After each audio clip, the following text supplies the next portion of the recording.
নিমকির আওয়াজ শুনেই বুঝতে পারছেন যে কতটা ক্রিস্পি অ্যান্ড ক্রাঞ্চি হয়েছে।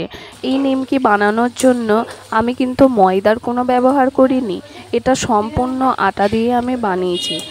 আটা দিয়েও যে এত সুন্দর ক্রিস্পি যে নিমকি বানানো যায় সেটাই আমি আপনাদের আজকে করে দেখাবো। বন্ধুরা দেখো, নিমকিটা এতই ক্রাঞ্চি অ্যান্ড ক্রিস্পি হয়েছে যে এটা হাত দিলেই সঙ্গে সঙ্গে মুচড়ে ভেঙে যাচ্ছে। এটা খুবই ক্রাঞ্চি, মুখে দিলেই এটা মিলিয়ে যাবে। তো এই নিমকি বানানোর জন্য এখানে আমি নিয়ে নিচ্ছি 2 কাপ আটা। মাত্র 2 কাপ আটা দিয়েই এই নিমকি তৈরি হয়ে যাবে। 2 কাপ আটার সাথে আমি ডাটার মধ্যে এখানে আমি দিয়ে দেব অল্প কালো জিরে। তো তোমাদের কাছে যদি কালো জিরে না থাকে তোমরা জোয়ানেরও ব্যবহার করতে পারো। তারপর আমি দিয়ে দিলাম স্বাদ মতো নুন দিয়ে একটু হাতে নাড়িয়ে আমি এতে 2 চামচ বড় চামচের আমি এতে সাদা তেল ব্যবহার করছি। তো সাদা তেল ব্যবহার করার পর এটা আমি ততক্ষণ পর্যন্ত ময়ান দেবো যতক্ষণ না পর্যন্ত এইটা একটা বলের মতো হয়ে যাচ্ছে, হাতে জমাট বাঁধছে, ততক্ষণ এটা আমি ময়ান দেবো। তারপর জল দেবো, সঙ্গে সঙ্গে জল দেবো না, তাহলেই এই দেখছো যে নিমকিটা কত ক্রাঞ্চি হয়েছে, এই জন্যেই নিমকিটা ক্রাঞ্চি ভাব আসবে। তো দেখো এইভাবে মাখাতে হবে। তো আর মাখিয়ে মাখিয়ে দেখতে হবে যে ভালো করে ওই বলের মতো হাতের মধ্যেই দিলে আসছে নাকি। এই দেখো, এইভাবে দেখতে হবে। তো আমার আরও কিছু ময়ান দিতে হবে, আমি এইভাবে আরও কিছু টাইম ময়ান দিয়ে, তো বন্ধুরা দেখো আটাটা আমি এইভাবে ভালোভাবে ময়ান দিয়ে দিয়েছি। তো দেখো এইভাবে নাড়ু হচ্ছে, পুরো তেলটা যেটা সব আটাতে আমি মাখিয়ে দিয়েছি। দেখো কত সুন্দর হয়েছে আটাটা মাখা। এরপর এতে আমি আস্তে আস্তে জল দিয়ে একটা শক্ত ডো বানাবো। তো বন্ধুরা, এই ডোটা বানানোর জন্য জল কিন্তু বেশি করে একবারে দিয়ে দিলে হবে না, এতে আস্তে আস্তে করে জল দিতে হবে, পরিমাণ বুঝে বুঝে। এই ডোটা বানাতে হবে খুব শক্তভাবে, খুব নরমভাবে বানালে এই নিমকিটা কিন্তু অনেক দিন স্টোর করে রাখা যাবে না। খুব শক্তভাবে যদি রাখা হয় বা মাখানো হয় তাহলে এইটা খুব মুচমুচে হয়ে থাকবে, প্রায় 1 থেকে 2 মাস এইটা থেকে যাবে এইভাবেই। এইভাবে দেখো এইটা আমি খুব শক্তভাবে মাখিয়ে নিচ্ছি, একদম এটা জল নেই, আর যেহেতু তেল দিয়েছি তাতে আরও এইটা সফট হবে।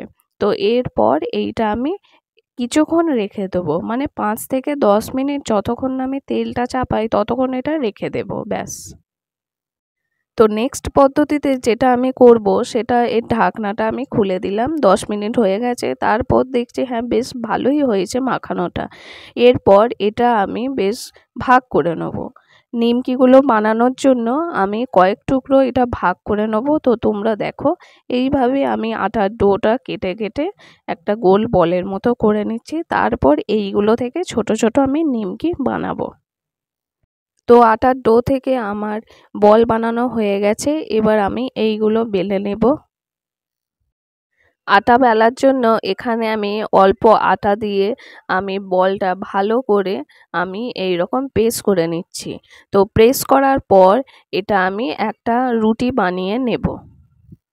এরপর বাড়িতে আমরা যেমনভাবে রুটি বানাই গোল, ঠিক সেইভাবে আমরা একটা পাতলা রুটি বানিয়ে নেব।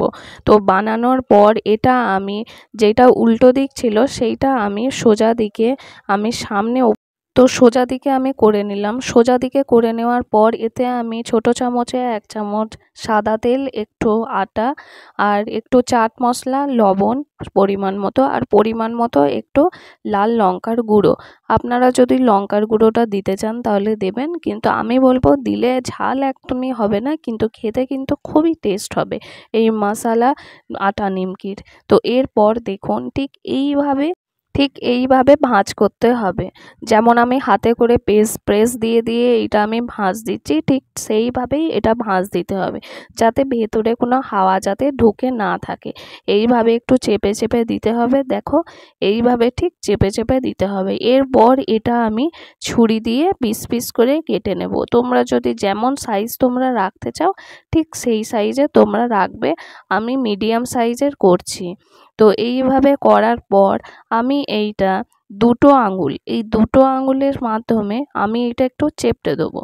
তো প্রথমে এই দুটো আঙুলে আমি চেপটে দেওয়ার পর এটা আমি বেলুনের সাহায্যে আরেকটু এটা একটা পাতলা রুটির মতো বানাবো, আর একটু একটু লম্বা করে নেবো। তো দেখো, তো বন্ধুরা দেখো, ঠিক এইভাবে এইটা বেলতে হবে, প্রেস করতে হবে ঠিক এইভাবে, যাতে খুব চাপ দিলে হবে না, আস্তে আস্তে এইটা এই রকম সাইজের আনতে হবে।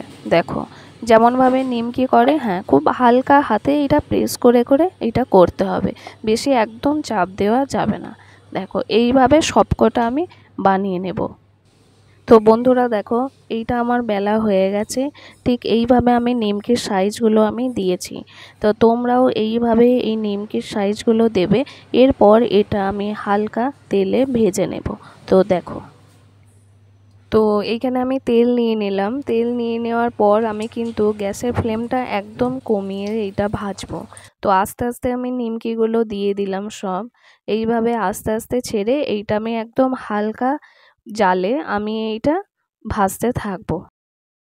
তো বন্ধুরা দেখো, এইভাবে হালকাভাবে হালকা ফ্লেমে আমি নিমকিগুলো এক এক করে ভালো করে ভেজে নিচ্ছি। তা তোমরা যদি কড়া ভাজা খেতে চাও তাহলে কড়া করে ভাজবে, যদি হালকা সাদা সাদা ভাজা খেতে চাও তাহলে সাদা করে রাখবে। তো এইভাবে আমি এইখানে একটু কড়া করে ভেজে এই নিমকিগুলো আমি তুলে নিচ্ছি। এইভাবে আমি বাকি নিমকিগুলোও সব ভেজে নিচ্ছি। তো ঠিক আমি এই কড়াভাবেই আমি ভেজে নিচ্ছি। তো বন্ধুরা দেখো, এই নিমকিগুলো সব ভাজা হয়ে গেছে। এই নিমকিগুলো চা কিংবা কফির সাথে খেতে দুর্দান্ত লাগবে। তোমরা বাড়িতে আমার এই রেসিপি থেকে প্লিজ ট্রাই করো। তাহলে আজ আসি, দেখা হবে নেক্সট ভিডিওতে। যদি তোমাদের ভিডিওটি ভালো লেগে থাকে প্লিজ লাইক করে দিও, শেয়ার করে দিও অ্যান্ড সাবস্ক্রাইব করে দিও আর কমেন্ট করে দিও।